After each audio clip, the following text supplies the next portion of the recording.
अस्सलाम वालेकुम रहमतुल्लाह। आज हम डिस्कस करेंगे प्लेटलेट्स, जिनको थ्रोम्बोसाइट्स भी कहते हैं। थ्रोम्बो का मतलब होता है क्लॉट, साइट्स कहते हैं सेल को।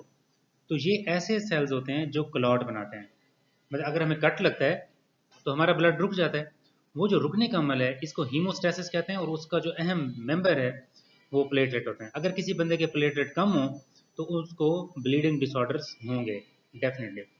तो आज के लेक्चर में हम डिस्कस करेंगे इसके बारे में, प्लेटलेट्स हैं क्या, ये बनते कैसे हैं, इसके कंपोनेंट्स कौन कौन से हैं, इसके अंदर चीज़ें कौन कौन सी हैं, ये कब चेंज होते हैं, मतलब किन बीमारियों में ये ज़्यादा हो जाते हैं और किन बीमारियों में ये कम हो जाते हैं।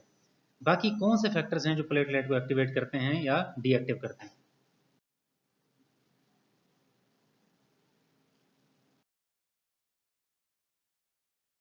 प्लेटलेट्स और thrombocytes, these are also called formed elements.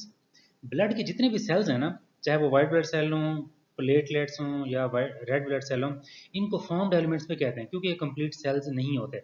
अब रेड ब्लड सेल है, उसके अंदर न्यूक्लियस नहीं है। प्लेटलेट हैं, ये बेसिकली बड़े सेल के टुकड़े हैं, ये खुद इंडिपेंडेंट सेल्स नहीं है। मतलब एक सेल है ना इनका, तो उससे ये सैकड़ों की तादाद में बनते हैं उस सेल के टुकड़ों से। तो हम आगे चल के देखते हैं।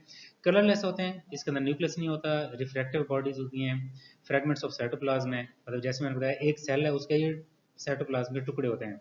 नो फिक्स्ड शेप, इसकी कोई शेप फिक्स नहीं है। ओवल भी हो सकते हैं, पेंसिल शेप भी हो सकते हैं, कोमा शेप भी हो सकते हैं, मुख्तलिफ। 2 to 4 माइक्रोन इसका जो साइज होता है। इसका जो लाइफ स्पैन है वो 8 से 11 दिन है। ठीक हो गया।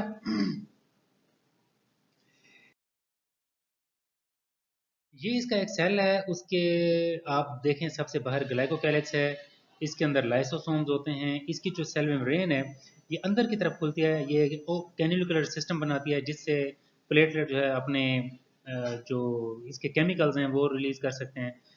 प्लाज्मा मेम्ब्रेन है, लाइसोसोम्स हैं, सब मेम्ब्रेन, फिलामेंट्स हैं। फिलामेंट्स बड़े इंपॉर्टेंट होते हैं इसमें, क्योंकि जो नॉर्मल प्लेटलेट होते हैं ना, वो मतलब उनकी जो सरफेस कह रहे हैं स्मूथ होती है, लेकिन जैसे ही एक्टिवेट हो जाते हैं तो इसके ट्यूब्यूल्स निकल आते हैं।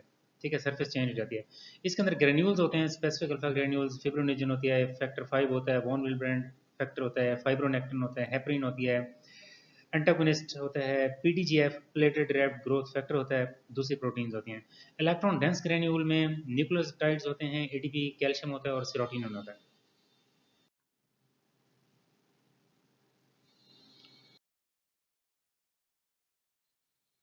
अब जो प्लेटलेट्स हैं, इनका जो बड़ा सेल होता है उसको मेगा कैरियोब्लास्ट कहते हैं।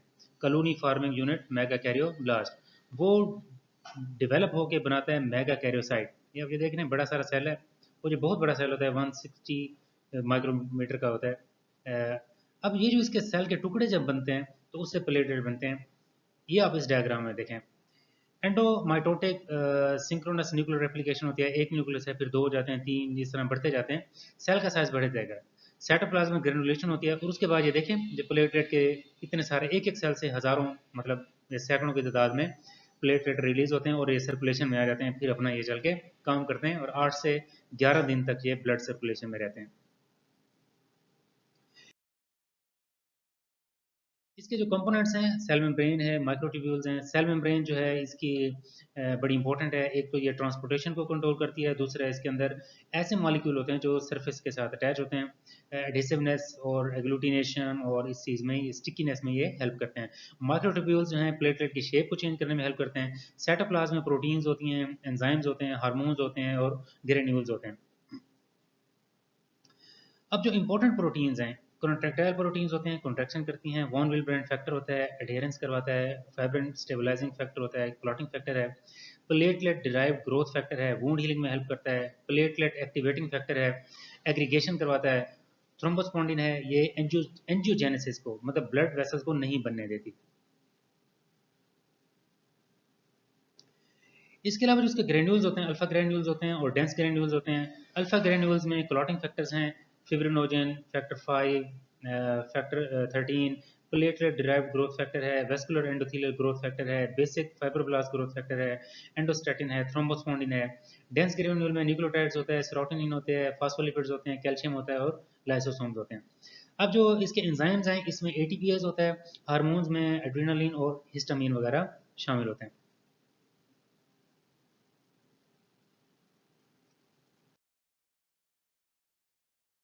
अब हम डिस्कस करते हैं इसके अंदर वेरिएशंस कैसे कैसे आ सकते हैं। एक इसकी फिजियोलॉजिकल वेरिएशन है, मतलब नॉर्मली प्लेटलेट कब ज़्यादा और कम होते हैं। इसका जो काउंट है ये 1.5 लाख से 4 लाख होते हैं पर माइक्रोलीटर। बच्चों में एज के लिहाज से देखा जाए तो बच्चों में ये कम होते हैं। जेंडर में देखा जाए तो मेल और फीमेल में इसका कोई डिफरेंस नहीं होता, लेकिन reduce during menstruation, menstruating females में इसका लेवल कम हो जाता है। अगर कोई बंदा हाई अल्टीट्यूड पे जाता है ये ज़्यादा हो जाते हैं, और खाना खाने के बाद भी ये प्लेटलेट ज़्यादा हो जाते हैं।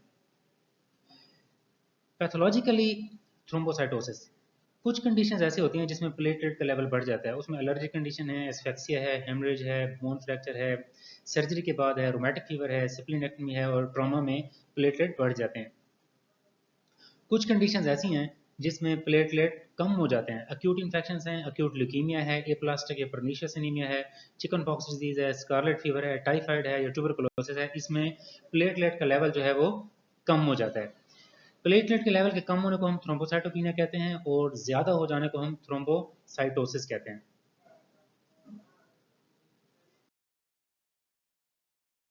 कुछ फैक्टर्स ऐसे हैं जो प्लेटलेट को एक्टिवेट करते हैं। उसमें कोलेजन है, ये कनेक्टिव टिश्यू के फाइबर्स होते हैं। इससे क्या होता है कि जैसे ही प्लेटलेट किसी कोलेजन फाइबर के साथ टच होंगे तो प्लेट एक्टिवेट हो जाएंगे और वो आपस में एग्रीगेट होना शुरू हो जाएंगे। इससे मॉनविल ब्रांड फैक्टर है, ये भी प्लेटलेट को एक्टिवेट करता है।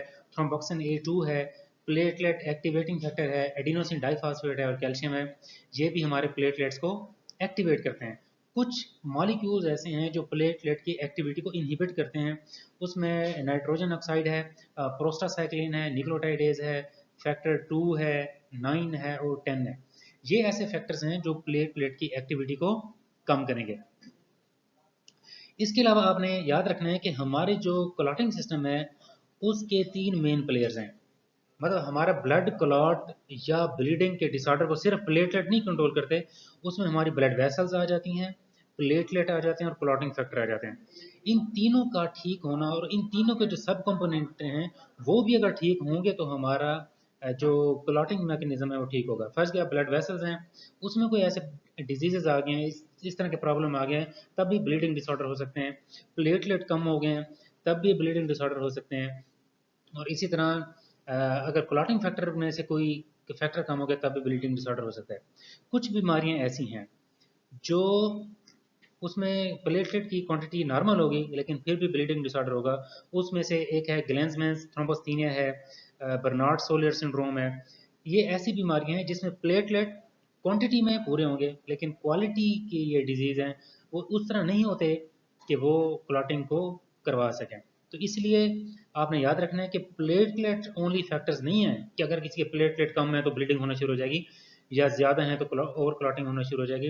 ये 3 चीज़ें ज़रूरी हैं, ब्लड वेसल का स्ट्रक्चर, क्लॉटिंग फैक्टर्स और प्लेटलेट। इन तीनों चीज़ों का ठीक होना और इसके जो सब कंपोनेंट्स हैं वो भी पूरे हों। जिसमें क्लॉटिंग फैक्टर 13 हैं वो 13 के 13 ठीक हों, प्लेटलेट के ये वाले कंपोनेंट सारे के सारे ठीक हों, ब्लड वेसल के 2-3 चीज़ें हैं वो सारी की सारी ठीक होनी चाहिए। ठीक हो गया? इसको आप पढ़ें समझें और अगर कोई बात नहीं समझ आती तो पूछ सकते हैं। Thank you so much. अल्लाह हाफ़िज़।